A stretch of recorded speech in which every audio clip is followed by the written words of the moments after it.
حبیب صاحب، بیرسٹر گوہر کی ایک اور ملاقات کے حوالے سے بھی کچھ خبریں چل رہی ہیں، کچھ صحافی حضرات یہ خبریں دے رہے ہیں. آپ کیا سمجھتے ہیں، کیا واقعی کوئی بات چیت چل رہی ہے بیک ڈور؟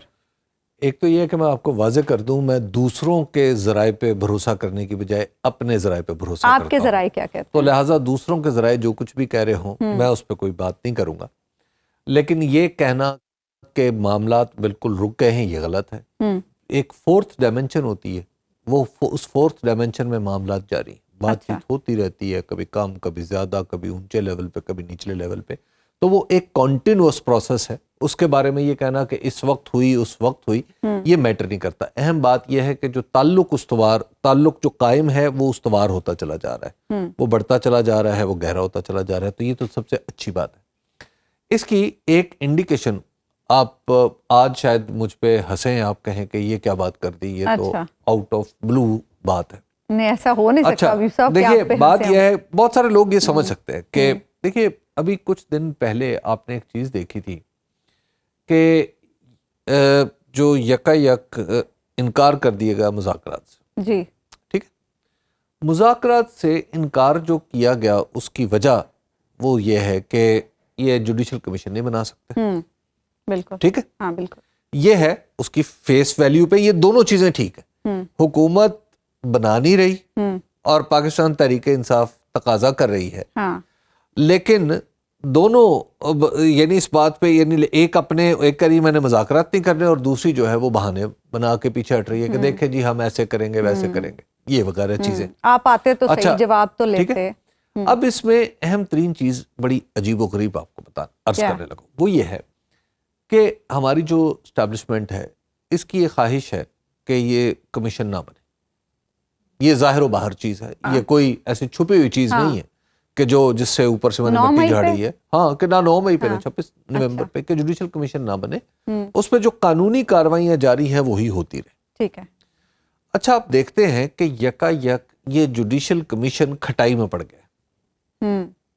ایسا ہی ہوا نا. ٹھیک ہے. ہاں. اور پی ٹی اے مذاکرات سے نکل گئی. اچھا یہ بظاہر آپ کو دو الگ الگ واقعات نظر آ رہے ہیں، لیکن نتیجہ اگر آپ اس پہ غور کریں کہ ہماری اسٹیبلشمنٹ چاہ رہی ہے کہ جوڈیشل کمیشن نہ بنے، تو پی ٹی آئی کے ایکٹ کا مطلب کیا نکل رہا ہے کہ جوڈیشل کمیشن نہ بنے. اچھا یہ تو آپ بڑی گہری بات کر رہے ہیں. یہ دیکھیے بہت ساری باتیں ایسی ہوتی ہیں کہ جو آپ کو جن کے اثرات بعد میں نظر آتے ہیں، بعد میں دکھائی دیتے ہیں.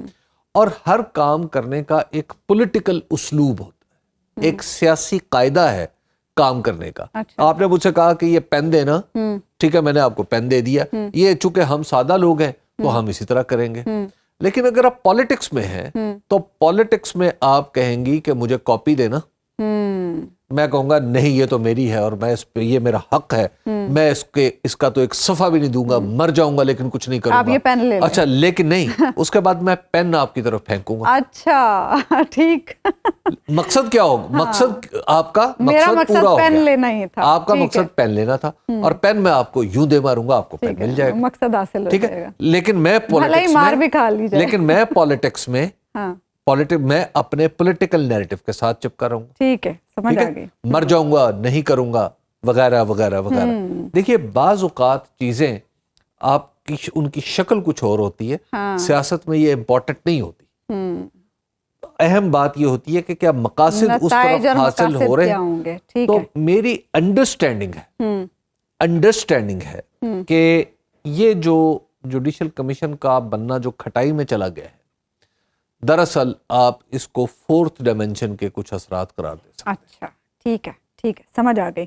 اچھا آپ ابھی جو بیرسٹر علی ظفر صاحب سے پوچھ رہے تھے کہ یہ جو امریکی سرمایہ کاروں کا وفد پاکستان میں موجود ہے، اس کا کیا ہم کوئی کنیکشن جوڑ سکتے ہیں پاکستان تحریک انصاف کے ساتھ؟ آپ کوئی کنیکشن سمجھتے ہیں؟ نہیں، بالکل نہیں سمجھتا. اچھا پھر آپ نے یہ سوال کیوں پوچھا؟ اس کی وجہ یہ ہے کہ نہیں، سوال پوچھنا تو صحافی کا کام ہے. نہیں، ذہن میں کوئی چیز ہوتی ہے تو سوال پوچھا جاتا ہے. میں اس معاملے میں بالکل واضح ہوں کہ جو کچھ بھی ہوگا جینٹری بیچ صاحب اس کا حصہ نہیں ہوں گے. اچھا ٹھیک ہے نا. جینٹری بیچ صاحب کا وہ پروفائل نہیں ہے امریکہ میں. آج کل چونکہ امریکہ کے ساتھ ہماری محبتیں بہت بڑی ہوئی ہیں، بلکہ ہمیں تھوڑا تھوڑا ڈر بھی لگتا ہے تو وہ اس ڈر اور محبت کے امتزاج میں امریکہ سے آنے والے بھی ہمیں اچھے لگنے لگ گئے. تو جو جینٹری بیچ صاحب ہیں ان کا ٹرمپ کے خاندان سے تعلق ہے. ان کے جو ڈونلڈ ٹرمپ جونیئر ہیں, جو ٹرمپ صاحب کے صاحبزادے ہیں, پریزیڈنٹ ٹرمپ کے صاحبزادے, ان کے ساتھ مل کے انہوں نے کچھ بزنس کیا تھا. اب مسئلہ یہ ہے کہ اس کا یہ قطعی مطلب نہیں ہے کہ جتنی بھی ساری جو ٹرمپ انتظامیہ ہے وہ اپنے صاحبزادے کے, صدر مملکت کے صاحبزادے کے کاروباری شریک کے مفادات کا دھیان رکھے گی اور بہت سارے جو سٹیٹ کے کام ہے وہ انہیں سونپ دے گی. امریکہ کا کام کرنے کا انداز یہ نہیں ہے. ٹھیک ہے.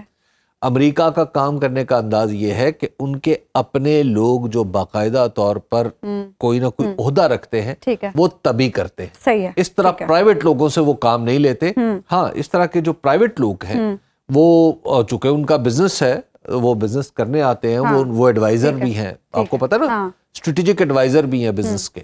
تو وہ مشورہ دینے کے بھی پیسے لیتے ہیں, مشورہ کرنے کے بھی پیسے لیتے ہیں.